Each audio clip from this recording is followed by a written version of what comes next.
Hey everybody, what's going on? Hellmite here, bringing another video from Grab the Lantern today. Today I finally wanted to give my guide on how to counter Skarner following his VGU. Now Skarner has not been a particularly popular champion since his VGU, but I actually think this champion is exceptionally powerful. The nerfs he took on 14.9 I think were indicative of the fact that this champion is very, very strong and has a lot of tools that I think a lot of players don't respect or don't know exactly what to do about them. As a result, I wanted to talk through today how to counter Skarner, including some general counterplay tips, the specific ability by ability interactions that you should be looking out for, as well as provide some counter picks for you to consider in your own games. But let's go ahead and talk about some general counterplay for Squishing the Scorpion. First up, similarly to Kayn, Skarner can find flanks with ease. Ishtal's impact gives Skarner a ton of ways to approach fights, whether it means tunneling through the thick walls by top lane, or just through Baron Pit's wall to pounce on an unsuspecting champion. That said though, Skarner needs these flank angles to get any value. His initiation is too obvious if you see it coming. If he just presses E at you in the middle of lane, there's a lot you can do to deal with him. As a result, if you're playing against a Skarner, make sure you're warding your flanks, and keep an eye on nearby terrain if you know a Skarner is lurking about. There is an indicator on the side of terrain when Skarner is tunneling through it. We'll talk a little bit more about that when we get to Skarner's E in the ability section. But suffice to say, keep an eye on your flanks, treat Skarner like you would treat a champion like Zac or Kayn. Skarner can also be a surprisingly sticky champion to get away from. His Q3 slows, the Throne Rock slows, the W slows, the E's bonus movement speed, as well as the ability to move through walls. All of these make it very difficult to get away from Skarner without on-demand mobility or a movement speed boost. Even if you can get through a wall, that doesn't mean the play is over because of Ishtal's impact. Skarner can just tunnel through that wall right after you, so keep your head on a swivel if you think you've gotten away from Skarner, because he may still be coming after you. This also means that if you aren't sticking with your team, if Skarner finds you in a side lane and knows he can fight you, he'll just run you down. Like, he will not give up on that, and he can be a very difficult champion to get away from overall. So keep this in mind. If you know Skarner's 1v1ing you, don't go off on your own, because he will find you and it will be very hard to get away from the Scorpion. Skarner is also a tank, but that doesn't mean he doesn't deal damage. Skarner's Q3 alone hits like an absolute truck, but he also hits, he has other hard-hitting abilities in his E and his W's percent health damage. As a result, he can brawl with the best of them, though most of his damage is the upfront burst from Eing someone into a wall before using his Q auto attacks. He is also a big fan of Heartsteel. This is one of the very few champions that basically goes Heartsteel no matter where he's playing in the game, period. And as a result, he will be dishing a bunch of damage throughout the game. Keep this in mind. Just because he's a tank, it doesn't mean he won't slap you silly. And speaking of Heartsteel, Skarner loves to stack health. The fact that he's building Heartsteel in basically all of his games should tell you as much, but suffice to say, Skarner is basically only building health. Resists aren't as valuable to Skarner because he doesn't actually have any resist ratios in his kit. You're still going to buy resistances in Skarner because it multiplies your health, but suffice to say, he's not a resist tank. As a result, anything that does percent max HP damage, whether that's buying a Blade of the Rune King, taking a rune like Cut Down, or playing a champion like Fiora, they're all going to be good ways to help cut Skarner down to size. Let's go ahead and talk about Skarner's abilities in depth here, though, and give you guys some ideas about how you can counter them, as well as just what they do. Let's open with Skarner's passive, Threads of Vibration. This ability only applies its dot when you are at maximum stacks. This means that you can take quick trades with Skarner, as opposed to brawling with him in order to avoid taking the extra damage that you would take from his passive. Additionally, Skarner can't apply this with every ability he has. Only his auto attacks, Q hits, and ultimate apply the stacks. Taking a random W hit isn't a big deal, and it means that you can fade away before he goes for Q3 to avoid the dot as well. Also, keep this dot in mind during fights. You don't want to flash away at low HP, only to die to the quaking damage anyways. Keep an eye on your health bar after fighting a Skarner, and be prepared to use heals and shields if necessary.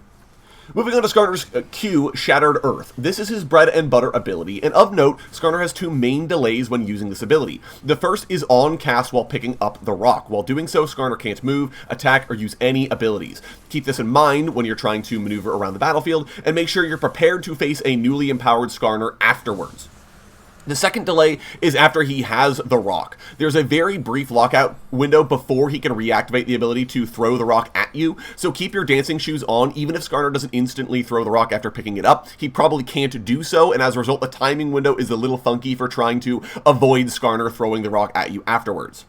Additionally, Skarner has a limited window to use each attack that resets after each one. So, as in, he has 5 seconds after he picks up the rock to use the first attack, then he gets another 5 seconds to use the second attack, and so on. As a result, Skarner can sort of pace out the usage of this ability by picking up the rock and waiting for the maximum duration before auto-attacking once, just to keep the ability active for as long as possible. But that then means that he's wasting a lot of the value of this ability, so in general, Skarner can stall it out, but if you see him pick up the rock, you should probably be walking away in general, because Q3 is going to hit like an absolute truck. There's a slow on it, it does percent max HP damage, it really hits super hard. I've gone from losing trades to winning trades solely off of whether or not I got to get the Q3 off or not. So as a result, you absolutely don't want to be fighting Skarner when his third Q auto attack is available, because that's going to hit you extremely hard. Skarner can also throw the rock, which is essentially just the Q3 hit. However, the rock is body blockable by units. This means that you can stand behind your minions in order to avoid taking the thrown rock directly to the face. That said, there is a splash zone on the ability, so if you're standing right behind your minions, you're probably still going to take the damage. So keep some space between yourself and your minions, and even if Skarner does throw the rock, he's unlikely to actually get some damage onto you. Moving on to Skarner's W, which is Seismic Bastion. There's not a ton to talk about here. It's on-demand durability and CC for when Skarner needs it. There's a very brief wind-up animation, but Skarner can keep moving and fighting during it.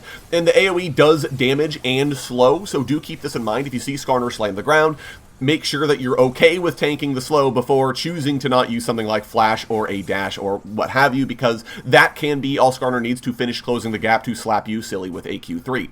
There's also been a meta build in the past where Skarner goes Arcane Comet top lane and maxes W first. This build has been nerfed a couple of times on live, so you don't have to be super worried about seeing it, but suffice to say, if you see a Skarner with Comet, this is the build he's trying to go for. Keep it in mind. Next up is Skarner's E, which is Ishtal's Impact. This is by far and away Skarner's most impactful ability.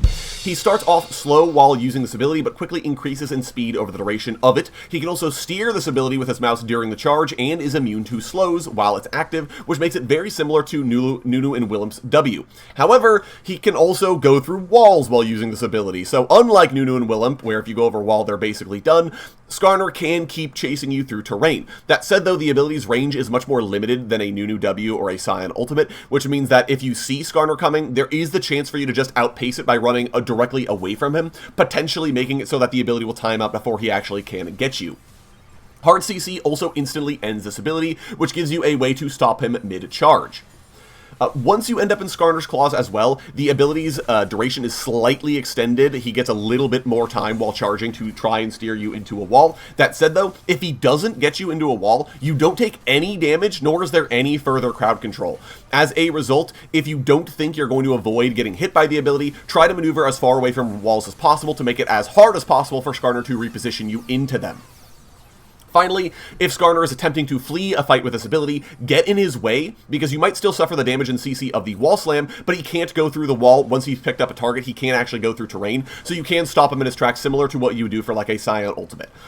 As a minor note here, while Skarner has you held, you're suppressed, which means that if you have a QSS, you can use it there to get out of the E, but it may be worth saving that for his ultimate instead. Suffice to say, Cleanse is not going to do anything for you once he grabs you like that. Finally, speaking of Skarner's ultimate, we come to Impale.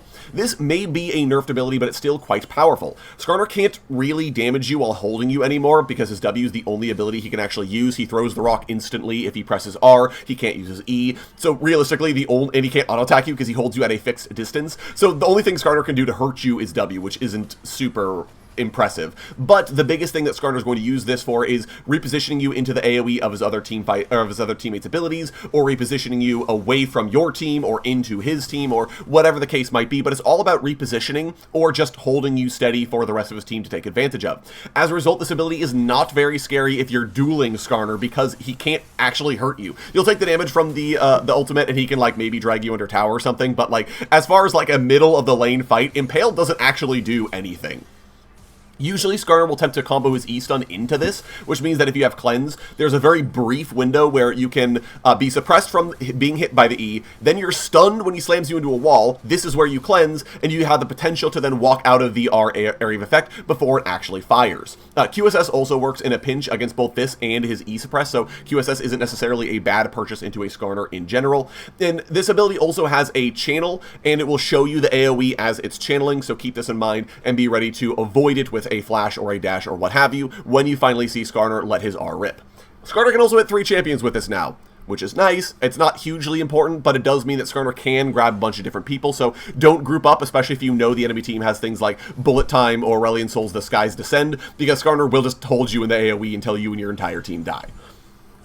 Finally, let's talk about some counter picks for Skarner.